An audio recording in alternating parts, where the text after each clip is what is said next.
2 sacks that a mother carried made the entire prison burst into tears. Have you ever heard a story so powerful that it makes even the coldest room fall silent? This is one of those stories, a story about a mother, her 2 old sacks, and the kind of love that can break even the hardest heart. Liu Kang had been in prison for 1 year. He had committed robbery, a terrible mistake, one he regretted more and more with each passing day. Since the moment he stepped inside, not a single person had come to visit him. Every week, he watched other inmates meet their families, receive warm food, fresh clothes, and hugs that smelled like home. And every time, his chest tightened with longing, not because of the gifts, but because he deeply missed his parents. So he wrote letters, dozens of them, all to his mother. But no reply ever came. Days turned to weeks, and weeks turned to months. Eventually, Liu Kang understood. His parents had given up on him. The thought crushed him. The silence from home felt heavier than the prison bars. In a moment of desperation, he wrote one last letter, saying, "If you don't visit me this time, then you will lose me forever." It wasn't an empty threat. Other repeat offenders had tried convincing him to attempt an escape with them.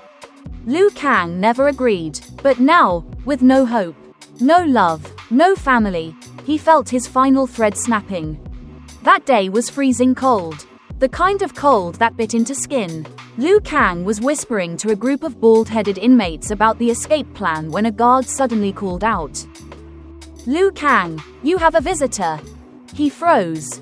A visitor? Who? When he stepped into the visitation room, he stopped breathing. Standing there, small, thin, trembling, was his mother. He barely recognized her. In just 1 year, age had swept over her like a storm. Her hair, once dark, was now completely white. Her back was bent like a tiny shrimp. Her clothes were worn thin, frayed at every edge. Her hands were cracked, and her feet. Her feet were bare, swollen, smeared with dirt and dried blood. Beside her sat 2 old sacks. For a moment, they simply stared at each other. Before Liu Kang could speak, tears spilled from his mother's clouded eyes.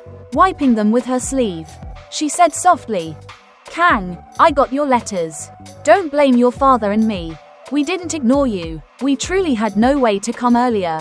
Your father fell ill again. I had to care for him.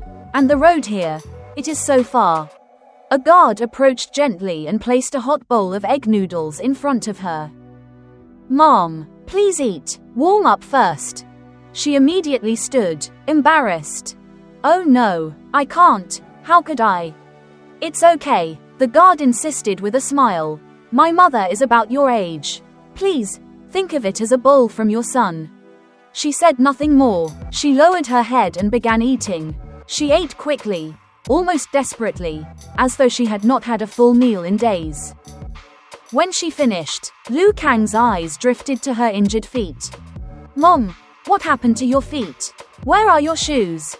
Before she could answer, the guard sighed. "She walked here. Her shoes were already torn apart." Walked? Liu Kang's heart dropped. Their home was 300 to 400 miles away, and the road stretched across long, difficult mountains. He knelt down slowly and touched her swollen feet. His voice trembled. "Mom, why didn't you take a bus? Why didn't you buy new shoes?" His mother hurriedly pulled her feet back. "It's fine. Walking is good exercise," she said lightly. Then her voice broke. "This year, a sickness killed all our pigs. Our harvest failed. And your father, his medicine cost so much.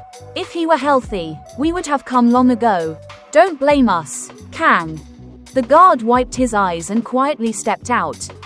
After a long silence, Liu Kang whispered, "Is Dad getting better?" His mother didn't answer right away. When he looked up, she was wiping more tears. "Oh dear, dust got in my eyes. Yes, your dad is recovering. He said to tell you not to worry. Just focus on your rehabilitation." The visitation time ended. A guard approached, holding out a small envelope. "Mom, this is from all of us," he said gently. "Please buy shoes for the journey home. You cannot walk barefoot again. If you do, Kang will be heartbroken. Mrs. Kang stepped back, waving her hands. No, no. How could I take your money? You all work so hard already. My son is here. I can't take anything more. The guard's voice cracked. He insisted again, but she refused with the same quiet dignity that had carried her through hundreds of miles of pain. At that moment, the inmates watching from behind the glass window were silently crying. The guards wiped their eyes. Even Liu Kang, who had tried so hard to be tough, could not stop his tears. He finally understood. The 2 old sacks were filled not with food, not with gifts, but with everything his mother could carry from home, and everything she had left in her heart. And from that day forward, Liu Kang changed completely. Not because of fear, not because of punishment, but because of love. Raw, painful, unconditional love. Carried across mountains in 2 old sacks by a mother who never gave up on her son.